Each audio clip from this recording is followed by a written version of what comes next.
오늘 본문의 말씀을 가지고 신앙의 승리는 인생의 승리입니다 라고 하는 제목으로 말씀을 나누고자 합니다. 오늘도 말씀 나누기 전에 우리 인사합니다. 앞뒤 또 좌우 바라보시면서 오늘 우리 한번 그렇게 인사합니다. 신앙생활에서 먼저 승리합시다. 아멘. 여러분, 우리는 세상에서 성공하기를 원합니다. 내가 하는 일에서 사업을 하든 어떤 일을 하든지 그 분야에서 우리는 성공하기를 원합니다. 근데 여러분, 우리가 세상에서의 성공을 꿈꾸기 전에 우리가 먼저 성공해야 될 곳이 있는데 그것은 바로 신앙생활이에요. 신앙생활에서 우리가 먼저 성공해야 된다는 것입니다. 승리해야 된다는 거예요. 여러분, 신앙생활이라고 하는 것은 시간이 나고 내 마음이 내껴서 하는 취미생활과 같은 그런 종교 활동이 아니에요. 신앙생활이라고 하는 것은 내 삶을 이끌고 가는 견인차와 같은 거예요. 여러분, 기차로 비유하자면 화물칸을 끌고 가는 기관차와 같은 것입니다. 근데 그렇게 중요한 역할을 하는 기관차가 고장이 나면 앞으로 나갈 수가 없는 것처럼 우리의 신앙생활이 병들면 실패한 인생을 살아갈 수밖에 없는 거예요.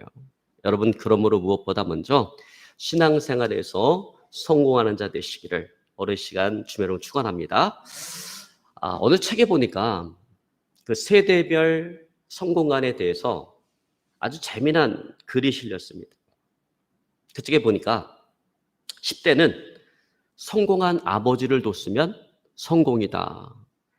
20대는 학벌이 좋으면 성공이다. 30대는 좋은 직장에 다니면 성공이다. 40대는 모임에서 2차를 쏠 수 있으면 성공이다. 50대는 공부를 잘하는 자녀를 두면 성공이다. 60대는 아직도 돈을 벌고 있으면 성공이다. 70대는 건강하면 성공이다. 80대는 아내가 밥을 차려주면 성공이다. 90대는 아직도 전화가 오는 사람이 있으면 성공이다. 근데 100세가 관건이에요. 100세는 아침에 눈을 뜨면 성공이다. 참 재미있고 이 시대의 사람들의 어떤 그런 생각을 잘 반영해주는 그런 이야기다라고 생각을 합니다. 여러분, 그런데 예수님을 나의 주와 그리스도로 영접한 그리스도인들에게 있어서 인생의 성공이란 무엇인가? 여러분, 그리스도인들에게서 인생의 성공은요, 구원자 되시는 예수님을 만났다라고 하는 그 자체가 인생의 성공입니다. 여러분, 믿으시기를 주님으로 축원합니다. 여러분, 아무리 바깥에 나가서 성공을 하고 모든 사람들에게 정말 영향력을 끼칠 수 있을 만큼 그런 유명한 사람이 되었다 할지라도 내가 예수님을 만나지 못했다면 그건 실패한 인생이에요. 왜냐하면 그를 기다리고 있는 것은 영원한 사망과 멸망이기 때문에 그렇습니다. 그러나 여러분, 반대로 이 세상이 이렇다 할 만한 어떤 업적 성취를 이루지 못하고 사람들에게 어떤 그렇게 유명한 그런 사람이 되지 못했다 할지라도 내가 예수님을 만났다라고 한다면 여러분, 그 사람은 성공한 인생인 것입니다. 왜냐하면 이미 그 안에 생명이 있고 또 앞으로도 영원한 생명이 그를 기다리고 있기 때문에 그래요. 주님과 함께 영원한 삶을 살아갈 것이기 때문에 그렇습니다. 여러분, 성경에서도 부자와 거진 나사로의 그 비유를 통해서 진정한 인생의 성공이 어떠한 것인가라고 하는 것을 우리에게 이야기해 주고 있습니다. 여러분, 누가복음 16장에 보면 예수님께서 제자들에게 부자와 거진 나사로에 대한 말씀을 하세요. 한 부자가 있었습니다. 자색 옷을 입고 고운 베옷을 입고 날마다 잔치를 벌이면서 세상 친구들을 불러서 온갖 쾌락을 즐기고 정말 호화롭게 살아갑니다. 여러분, 오늘날로 이야기하자면 이 사람은 상위 1% 안에 들어가는 부자일 거예요. 세상에서 엄청나게 성공한 그 부자일 거예요. 근데 그 집 대문 앞에는 나사로라 이름하는 거지가 있었는데 그는 부자의 상에서 떨어지는 것으로 줄인 배를 채우고 또 그런 헌대를 알고 있었습니다. 더럽고 냄새나는 그를 찾아오는 사람은 아무도 없었습니다. 그저 그의 헌대를 하려는 그 개가 나사로의 유일한 친구였습니다. 자, 여러분, 세상적으로 이야기하면 나사로는 인생이 실패자예요. 그런데 그 두 사람에게 죽음이 찾아왔고 그들의 인생이 완전히 역전이 되어져 버렸다는 거예요. 이 세상에서 볼 때, 세상을 살아갈 때는 실패자 같고 고통 속에 살아갔던 그 나사로는 죽어서 낙원으로 가서 아브라함의 품에서 위로를 얻고 또 안식을 얻고 행복하게 살아갑니다. 근데 이 땅에서는 엄청난 쾌락을 탁 즐기며 살아갔던 그 부자는 음부에 떨어져서 타는 목마름과 견딜 수 없는 그 뜨거운 불에서 영원히 고통받으며 살아갈 수밖에 없게 되었다라고 하는 것입니다. 자, 여러분, 이 땅에서의 삶은 잠깐이에요. 길어야 100년이에요. 그러나 그 이후의 삶은 영원한 삶인 것입니다. 여러분, 이 땅에서 잠깐 쾌락을 즐기다가 그 이후에 영원한 고통 속에 살아갈 수밖에 없다라고 한다면 그 사람은 실패한 인생인 것입니다. 그러나 나사로처럼 비록 이 땅에서는 실패자 같고 고통 속에 살아갔다 할지라도 그 이후에 영원한 기쁨과 행복 속에 살아간다라고 한다면 여러분, 그 사람은 성공한 인생인 것입니다. 여러분, 그러므로 내 인생 가운데 구원자 되시는 그 예수님을 만났다라고 하는 것은 엄청난 축복이에요. 가장 큰 인생의 축복인 것입니다. 여러분, 그 예수님으로 인해서 힘들고 어렵고 고통 가운데 있던 나의 인생은 역정되어질 것입니다. 그리고 그런 인생의 역전은 내세에서뿐만 아니라 내가 지금 발을 딛고 살아가는 이 현세의 삶 속에서도 반드시 일어날 것입니다. 여러분, 믿으시기를 주로 축원합니다. 여러분, 사람들은 실패했을 때 실패는 성공의 어머니다라고 이야기하면서 위로를 하고 그 실패를 미워합니다. 물론 이게 틀린 말은 아니죠. 맞는 말입니다. 그러나 여러분, 사실 실패라고 하는 것은, 실패를 맛본다라고 하는 것은 정말 가슴 아픈 일이에요. 왜냐하면 실패했을 때 내 주변에 있는 사람들이 떠나가고 외로움과 고독함이 찾아오기 때문에 그래요. 실패했을 때 좌절과 절망 가운데 빠지게 되어지고 사람들은 죽음이라는 것을 생각하게 되기 때문에 그렇습니다. 그러나 예수님은 그런 실패마저도 더 큰 성공으로 이끄는 디딤돌로 사용하십니다. 여러분, 그러므로 내 인생의 구원자 되시는 그 예수님을 만났다라는 것, 여러분, 이것보다 더 큰 인생의 복은 없습니다. 여러분, 믿으시기를 오늘 시간 주로 축원합니다. 자, 그런 의미에서 오늘 본문의 말씀은 예수님께서 실패한 인생을 어떻게 성공으로 이끄시는지를 오늘 잘 보여주고 있습니다. 자, 여러분, 오늘 본문의 사건은 우리가 익히 잘 알고 있는 사건이에요. 자, 본문의 내용은 간단합니다. 베드로가 예수님의 말씀에 순종해서 그물을 내렸더니 엄청나게 많은 물고기를 잡는 기적이 일어났다라고 하는 거예요. 자, 그런데 이 내용은 누가복음 5장에서도 기록되어져 있습니다.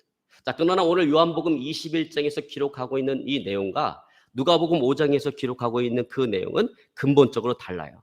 근본적으로 다른 내용입니다. 자, 누가복음 5장에서는 예수님께서 베드로를 제자로 부르실 때의 사건입니다. 그때 베드로는 예수님을 처음 만났고 예수님으로부터 내가 너를 사람을 낚는 어부가 되게 하리라 라고 사명을 주면서 그를 부르셨어요.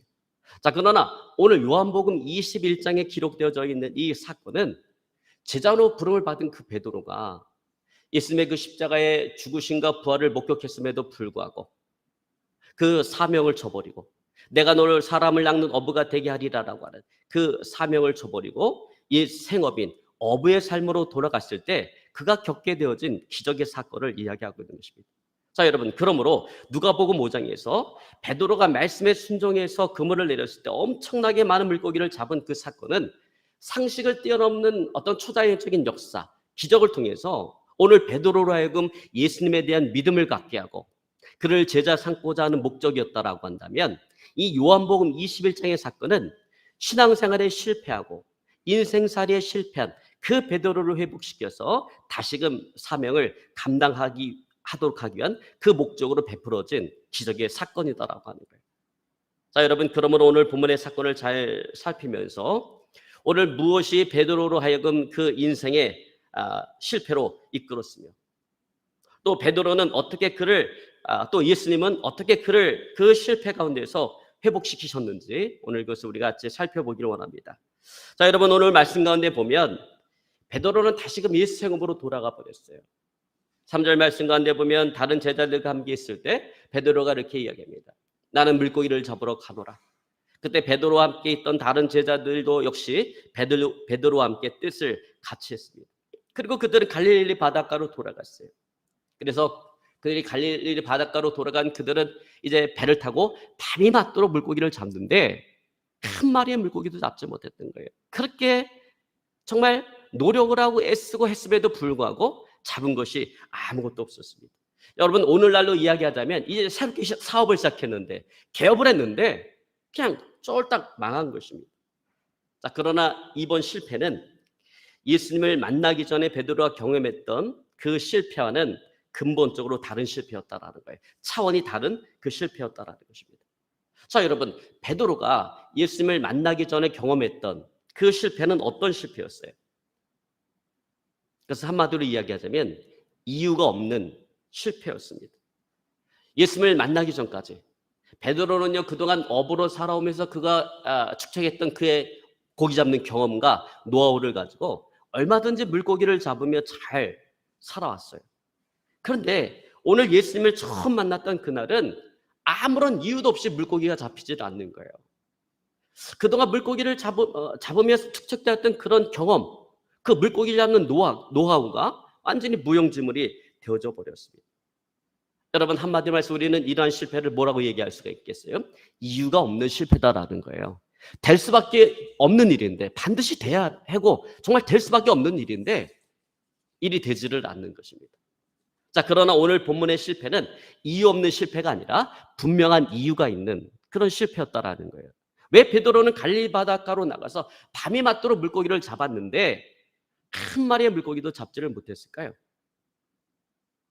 그것은 베드로가 오늘 주님께로부터 받은 그 사명을 저버렸기 때문에 그렇습니다. 여러분, 사명자가 사명을 버렸다라고 하는 것은 신앙의 실패인 것입니다. 예수님은 베드로를 사람을 낚는 어부로 부르셨어요. 그런데 베드로는 어떻습니까? 예수님의 십자가의 죽음과 부활을 목격했음에도 불구하고 그 사명을 저버리고 사람을 낚는 어부로서의 그 사명을 저버리고 오늘 물고기를 잡는 이 생업으로 돌아가 버렸습니다. 한마디로 해서 베드로는 어떻게 되어진 거예요? 신앙생활에서 실패한 것입니다. 여러분 오늘날로 이야기하자면 신앙을 아예 버렸거나 오늘 전도사님 친구처럼 신학교까지 나오고 다 이렇게 하다가 완전히 이제 바꿔서 저기 불교로 돌아가는 것처럼 그렇게 신앙을 버렸거나 아니면 신앙을 등한히 하면서 자기 생업에만 몰입하는 것과 다를 바가 없다라고 하는 거예요. 여러분 이처럼 신앙생활의 실패는 인생을 실패로 이끌어갈 수밖에 없는 것입니다. 여러분 그러므로 우리는 무엇보다 먼저 신앙생활에서 승리자가 되어야 되는 거예요. 성공자가 되어야 되는 것입니다. 여러분 우리가 잘 알고 있는 그 모나미 볼펜 있잖아요. 모나미 볼펜. 이 모나미 필기도구를 만드는 제조업체가 있습니다. 근데 이 모나미 볼펜의 창업자가 누구냐면 송석삼 장로님이세요. 근데 당시에 너무나도 경쟁이 치열해서 정말 회사가 망하기 일보 직전까지 가게 되어졌습니다. 진짜 뭐 인간적인 방법은 다 써봤지만 도저히 어떻게 할 수가 없었어요. 그래서 보따리를 싸들고 기도원에 올라가서 하나님 앞에 간절히 기도하기 시작했어요. 막 기도를 하면서 사업을 하면서 그가 잘못했던 일들이 떠오르기 시작했습니다. 바쁘다는 핑계로 주일 성수하지 않은 게 떠올랐어요. 자금 사정이 여의치 않다라고 하는 이유로 하나님의 것 구별하지 않냐고 하나님의 11조 떼어먹은 거 기억이 났어요. 내가 하나님의 손 의지하고 하나님 의지하며 이 사업체를 이끌어가겠다라고 그렇게 하나님 앞에 자기가 결심했음에도 불구하고 새벽기도 한번 제대로 나가지 않은 것이 떠올랐습니다. 그래서 그 모든 것들을 하나님 앞에 눈물로 회개기도하기 시작했어요. 하나님, 내가 바쁘다는 핑계로 주일 성수하지 않은 거 회개합니다. 하나님, 내가 이제부터 철저하게 주일 성수하겠습니다. 하나님 자금 사정이 좋지 않다고 해서 하나님의 것 구별하지 않냐고 하나님의 것 내 마음대로 쓴 거 회개합니다. 하나님, 이제부터 내가 철저하게 11조 생활하겠습니다. 하나님, 내가 하나님 의지하며 이 사업체 운영에 가겠다라고 내가 얘기했는데 내 힘과 내 명철만을 의지하고 왔던 거 회개합니다. 이제 내가 철저히 앞으로 하나님 의지하고 정말 하나님 앞에 기도하면서 이 사업체를 운영해 나가겠습니다. 그렇게 결단하고 결심하고 철저하게 순종하면서 신앙생활을 잘했습니다. 그러면서 새로 시작한 아이템이 뭐냐면 모나미 153 볼펜이었어요. 성경을 읽다가 오늘 우리가 읽었던 본문의 말씀 요한복음 21장 1절로 11절 말씀을 읽다가 엄청나게 큰 은혜를 받았어요. 어디서 은혜를 받았냐면 베드로가 예수님의 말씀에 순종해서 그물을 내렸을 때 153마리의 물고기를 잡았지만 그 그물이 찢어지지 않았다라고 하는 그 말에 너무나도 큰 은혜를 받았어요. 여러분 생각해 보세요. 153마리의 물고기를 잡은 거는 큰일이죠. 기적이죠. 성공이죠. 그런데 만약에 그물이 찢어졌다고 한다면 어떻게 됐을까요? 찢어진 그물로 153마리의 물고기가 다 빠져나갔을까요? 헛수고가 되어져 버렸을 것입니다. 여러분, 이처럼 성공인 듯 보이는 것이 실패로 끝나는 것이 얼마나 많은지 몰라요. 처음에 시작할 때는 정말로 잘 되는 것 같은데 끝에 가보면 아무것도 남는 게 없고 빚만 잔뜩 지는 경우가 얼마나 많은지 몰라요. 여러분 세상에서 사업하다 보면 그런 게 얼마나 많습니까? 여러분 그러니까 진정한 성공이란 무엇인가? 진정한 성공이라고 하는 것은 그 성공을 하나님께서 끝까지 붙잡아 주시는 거예요. 여러분 153마리의 물고기를 잡은 건 성공이에요. 그러나 그것이 진정한 성공이 되기 위해서는 하나님께서 그 그물이 찢어지지 않도록 끝까지 붙잡아 주셔야 된다는 것입니다. 송석상 장로님은 여기에 영감을 얻어서 하나님 이제 내가 하는 사업에 그 그물이 찢어지지 않도록 하나님 이제 내가 하나님의 말씀에 철저하게 내가 하나님 의지하고 하나님 말씀에 순종하며 살아가겠습니다 라고 하는 그 마음의 결단 의지로 시작한 게 이 모나미 153 볼펜이었습니다. 근데 여러분 우리가 모나미 153 볼펜 사용해 봐서 알지만 여러분 필기감 좋지 않아요. 저는 글씨를 잘 못 써요. 악필이에요. 저는 필기감이 좋은 볼펜으로 써야 돼요. 그래도 글씨 모양이 별로 이쁘지 않아요. 그래서 저는 관공서 같은 데 가서 뭐 기록하는 거 제일 싫어해요. 왜냐면 제가 글씨를 쓰면 다른 사람이 제 글씨를 보면 좀 약간 좀 모자란 사람 아닌가 싶을 정도로 글씨가 너무 악필이에요. 옛날에 신학교 다닐 때도 그 시험을 볼 때 이렇게 큰 A3 용지 하나 주고 문제 하나 줍니다. 예를 들어서 뭐 바울의 이신칭에 대해서 논하시오. 그럼 그걸 써야 되는데 옛날에 대부분 모나미 볼펜 썼잖아요. 그걸 갖고 쓰는데 처음에는 신경을 써서 잘 써요. 한자 또 막 잘 써. 그러면 제가 보더라도 참 글씨가 예쁜 것 같아요. 그런데 여러분 시험 보다 보면 생각이 막 떠오르잖아요. 이거 놓치면 안 돼. 이게 빨리 따라가야 되는데 생각은 막 떠오르는데 따라가는 속도가 너무 느린 거예요. 정성을 들여 쓰다 보니까. 이렇게 막 쓰다 보면 나중에 그 제출을 하면 시험 점수가 안 좋아요. 제가 봤을 때 내용은 A뿔인데 교수님이 그 내용을 못 알아본 것 같아요. 그 글씨가 너무 안 좋아서. 그러니까 저 같은 사람은 모나미 볼펜 쓰면 절대 점수가 안 나요. 잘 쓰면 나요. 그러니까 이 모나미 볼펜은 필기감도 안 좋고 여러분 모양도 얼마나 투박합니까? 저는 모나미 볼펜 볼 때마다 신천지 생각이 나요. 여러분 뒤에 우리 필경대 모나미 볼펜 있지만 생긴 게 어떻습니까? 하얀 데다가 이 꼬다리 잡는 데만 까만색이 있잖아요. 신천지도 일요일날 주일날 보면 위에 하얀 블라우스 입고 밑에 까만 치마 그 바지 입고 다니듯이 꼭 모나미 볼펜 잡을 때마다 그런 생각이에요. 그러니까 모양도 이쁘지도 않고 매력적이지도 않아요. 근데 신기한 것은 뭐냐면 그렇게 예쁘고 필기감도 좋은 볼펜은 잘 팔리지가 않는데 아니 필기감도 나쁘고 모양도 투박한 모나미 볼펜은 불티나게 팔리기 시작했다라고 하는 거죠. 그래서 모나미 볼펜을 만들어서 팔기 시작하고 30년이 지났을 때 모나미 153 볼펜은 전세 50억 자루가 팔렸습니다. 여러분 그리고 지금도 모나미 볼펜은 만들어지고 있어요. 그 모나미 볼펜을 만드는 그 그물이 아직도 찢어지지 않고 있다라는 거예요. 그 그물을 하나님께서 붙잡아주고 있다라고 하는 것입니다. 여러분 그래요? 신앙생활의 실패는 인생의 실패를 가져오는 거예요. 그러나 신앙생활의 성공은 인생의 성공을 가져오는 것입니다. 여러분 그러므로 아무리 힘들고 어려워도 여러분 신앙생활에서 먼저 승리하는 자 되시기를 오늘 시간 주를 축원합니다. 제자들은 신앙생활에 실패하고 예수 생업으로 돌아서 밤이 맞도록 그물질을 했지만 물고기를 한 마리도 잡지를 못했어요. 그러한 제자들에게 오늘 예수님께서 찾아오셨습니다. 그리고 말씀하십니다. 그물을 배 오른편으로 던져라. 그러면 얻으리라. 이에 베드로가 의심하지 아니하고 예수님의 말씀에 순종해 그물을 배 오른편에 던졌습니다. 여러분, 그 순종의 결과가 뭐예요? 153마리의 물고기를 잡는 기적이 나타났고, 그럼에도 불구하고 그물이 찢어지지 않는 그 기적을 만들어 주었다라고 하는 것입니다. 자, 여러분, 여기서 우리가 깨달아야 될 중요한 사실이 하나 있습니다. 그건 뭐냐면 예수님은 성공과 승리의 자리에만 있는 것이 아니라 예수님은 실패와 좌절과 절망의 자리에도 찾아오신다라는 거예요. 그리고 우리 하여금 그 실패와 좌절을 딛고 일어서기를 원하신다라는 것입니다. 그러면 여러분, 실패와 좌절의 순간에 우리의 신앙을 회복하고 우리는 하나님의 음성을 들어야 돼요. 주님의 음성을 들어야 돼요. 오늘 베드로가 그렇게 했던 것처럼 우리는 주님의 음성을 들어야 되고 하나님의 말씀에 순종해야 되는 것입니다.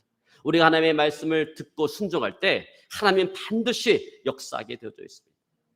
여러분, 창세기 26장에 보면 아브라함이 죽고 난 이후에 이삭이 부엘라의 로이라고 하는 그 지역에 이렇게 머무르게 되어졌어요. 그런데 엄청난 기근이 찾아왔어요. 흉년이 찾아왔어요. 그래서 이삭이 아버지 아브라함이 했던 것처럼 이 기근을 피하기 위해서 애굽으로 내려가리라 마음에 결단을 하고 결심을 하고 출발을 했어요. 자, 이런 이삭의 여정은, 애굽을 향하고자 하는 이삭의 여정은 이제 블레셋 땅이었던 그랄이라고 하는 그 지역을 통과하게 되었습니다. 그런데 그랄이라고 하는 그 지역에 도달했을 때 하나님께서 이삭에게 말씀하십니다. 애굽으로 내려가지 말고 내가 내게 지시하는 땅에 머물라. 그러면 내가 너와 함께 할 것이고 너에게 복을 주고 이 땅을 너와 네 자손에게 주리라. 자, 이에 이삭은 애굽으로 내려가지 않냐고 자기 생각을 줬고 오늘 하나님의 말씀에 그대로 순종했어요. 근데 여러분, 이삭의 이와 같은 순종이 과연 쉬운 순종이었을까요? 여러분, 우리 성경을 쭉 읽다가 보면 아브라함이 그 독자 이삭을 바치는 순종은 엄청나게 어려운 순종이고, 이삭이 애굽으로 내려가는 하나님의 말씀을 듣고 그랄에 머물렀던 그 순종은 이거 뭐 별로 어려운 순종 아니지 않을까? 이거 되게 쉬운 순종 아닐까? 나도 그런 입장이었다라고 한다면 얼마든지 그렇게 할 수 있는 순종이 아닐까? 우리는 그렇게 생각할 수도 있어요. 그러나 여러분, 그렇지 않다라는 거예요. 여러분, 이삭이 자기 생각을 적고 오늘 하나님의 말씀에 순종해서 애굽으로 내려가지 않았던 그 순종은요, 그렇게 쉬운 순종이 아니었다라는 거예요. 이거 상당히 어려운 순종이었다라는 거예요. 왜냐하면 당시 애굽은 흉년을 피하기에 가장 확실한 장소였어요. 왜냐하면 애굽은 나일강이 있었기 때문에 비가 오지 않아도 그 나일강물을 끌어서 농사를 지을 수 있는 땅이에요. 그러니까 애굽은 흉년을 피하기에 가장 확실한 장소예요. 100% 확실한 장소예요. 그런데 그런 애굽을 뒤로하고 오늘 하나님께서 말씀하시는 그랄에 머문다라고 하는 것은 이것은 일종의 모험이 되어질 수도 있다라고 하는 것입니다. 자, 오늘날로 이야기하자면 인간적인 관점에서 보면 어려움을 이겨낼 만한 분명한 장소가 있는데 내가 그것을 알고 있는데 근데 그것을 뒤로하고 내가 하나님의 말씀에 순종한다라고 하는 거 참 어려운 것이라는 것입니다. 결코 쉽지 않다라고 하는 것입니다. 그러나 그럼에도 불구하고 이삭은 하나님의 말씀에 그대로 순종했습니다. 여러분, 그 순종의 결과가 무엇입니까? 창세기 26장 12절로 14절에 보니까 이렇게 말씀하고 있습니다. 이삭이 그 땅에서 농사하여 그의 100배나 얻었고 여호와께서 복을 주심으로 그 사람이 창대하고 왕성하여 마침내 거부가 되어 양과 소가 떼를 이루고 노복이 심히 많으므로 블레셋 사람이 그를 시기하였더라. 여러분, 농사 져갖고요, 몇 배를 얻으면 풍년일까요? 몇 배를 얻으면? 농사를 져갖고 5배 정도 얻으면, 4배에서 5배 정도 얻으면 풍년이다라고 이야기합니다. 6배, 7배까지 나오면 대풍이라고 이야기를 해요. 근데 이삭은 농사를 져서 몇 배를 얻었다고요? 100배를 얻었다. 그래서 엄청난 거부가 되었다라는 거예요. 그래서 블레셋 사람들이 시기 질투할 만큼 엄청난 거부가 되었다라는 거예요. 여러분, 들어올 때는 이게 진짜 볼품없는 굴러온 돌이었었는데 들어온 지 얼마 되지 않아서 그 땅에 엄청난 거부가 되어진, 유지가 되어진 거예요. 주변 사람들이 시기 질투할 정도로 엄청난 성공을 거둔 것입니다. 그렇습니다. 이삭은 순종해서 오늘 주변 사람들이 시기 질투할 만큼 큰 성공과 승리를 거뒀습니다. 여러분, 저도 항상 느끼는 것이지만 순종은 참 어려워요. 순종은 쉽지 않아요. 왜냐하면 내 생각과 내 뜻을 항상 거스르기 때문에 순종이 어려워요. 여러분, 하나님 말씀하실 때 그것이 내 생각과 내 뜻에 맞으면 얼마나 좋을까요? 그러면 순종하기가 얼마나 쉬울까요? 근데 하나님께서 말씀하실 땐 항상 이게 내 생각과 내 뜻을 항상 거스르기 때문에 이 순종이 어렵다라고 하는 거예요. 그러나 그럼에도 불구하고 우리가 순종했을 때 그 순종의 결과는 하나님께서 반드시 책임져 주신다라고 하는 것입니다. 오늘 베드로가 순종하기 어려운 주님의 요구였음에도 불구하고 순종해서 153마리의 물고기를 잡고 그물이 찢어지지 않는 그런 기적을 맛봤던 거예요. 하나님은 반드시 책임져 주신다라는 거예요. 여러분, 그러나 오늘 베드로의 순종이 가져다 준 더 큰 축복, 이 153마리의 물고기를 잡았다는 것보다 더 큰 축복은 뭐냐면, 그것은 그 순종으로 말미암아 그의 신앙이 회복이 되어지고 사명을 감당할 수 있는 그런 계기가 되었다라고 하는 거예요. 부활하신 그 예수님을 부인했어요, 베드로는. 오늘 부활하신 예수님께서 찾아왔을 때 오늘 베드로의 순종을 보고 주님 베드로와 함께 식사를 하시면서 오늘 베드로를 치유하세요. 주님을 모른다라고 3번씩이나 저주해서 부인했던 그 일이 오늘 베드로에게 있어서는 자기 자신도, 자기가 생각할 때 자기 스스로도 자기를 도저히 용서할 수 없는 그 마음에 상처가 되어진 거예요. 근데 오늘 예수님께서는 베드로를 찾아서 그 마음의 상처를 치유하고 그의 실수를 위로하면서 그에게 내 양을 먹이라 라고 그에게 다시금 사명을 부여합니다. 실추되었던 그의 리더십을 다시금 세워주고 그를 다시금 교회의 지도자로 세워주신 것입니다. 자, 이에 베드로는 내가 이제 다시는 신앙생활에서 넘어지지 아니하리라, 내가 다시는 신앙생활에 실패하지 아니하리라 라고 하는 그런 결단의 마음으로 승천하기 전에 주님께서 하셨던 말씀, 예루살렘을 떠나지 말고 이 땅에 머물며 아버지께서 약속하신 것을 기다리라고 하는 그 예수님의 그 말씀대로 예루살렘을 떠나지 아니하고 성령의 세례를 기다리면서 마가다락 방에서 간절히 기도했을 때 오늘 베드로는 성령의 충만함을 받고 신실한 부활의 증인으로 그의 인생을 마무리할 수가 있었습니다. 주님 앞에 부름받는 그날까지 주님을 부인하지 않고 로마에서 십자가에 거꾸로 못 박혀 순교함으로 성공적인 인생을 완주를 했습니다. 그를 위해서 주님께서 예비하신 생명의 면류관의 주인공이 되어졌습니다. 그런 진정한 인생의 승리자요 성공자가 되어진 것입니다. 여러분, 그렇습니다. 여러분, 우리가 신앙생활에 승리한다라고 하는 거 이렇게 중요한 거예요. 여러분, 그러므로 우리는 세상에서의 성공을 꿈꾸기 전에, 내가 하는 어떤 일의 성공을 꿈꾸기 전에 우리는 먼저 신앙생활에서 승리자가 되어야 된다, 성공자가 되어야 된다는 것입니다. 여러분, 신앙의 승리자, 신앙의 성공자 되시기를 오늘 시간 주로 축원합니다. 이제 말씀을 정리하기 원합니다. 여러분, 우리는 항상 신앙생활의 승리자가 되어야 돼요. 신앙생활의 승리자가 인생의 승리자가 되어지는 거예요. 여러분, 신앙생활에서 실패하고 우리는 결코 인생의 성공자가 되어질 수 없습니다. 승리자가 되어질 수 없습니다.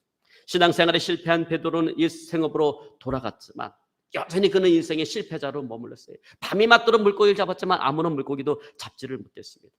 그러나 그가 다시금 주님의 말씀에 순종하고 기도함으로 성령의 충만함을 받아서 신앙을 회복했을 때 오늘 그는 하나님 앞에 귀하게 쓰임받는 복된 인생이 되어진 것입니다. 그러므로 무엇보다 먼저 신앙생활의 승리자 되시기를, 성공자 되시기를 주로 축원합니다. 여러분, 잃어버렸던 주님에 대한 믿음과 사랑과 열정을 다시금 회복하고 항상 하나님의 말씀에 순종하는 그런 신앙의 성공자로, 신앙의 승리자로 서시기를 오늘 시간 주로 축원합니다. 오늘 말씀 붙잡고 간절히 기도하기 원합니다. 하나님,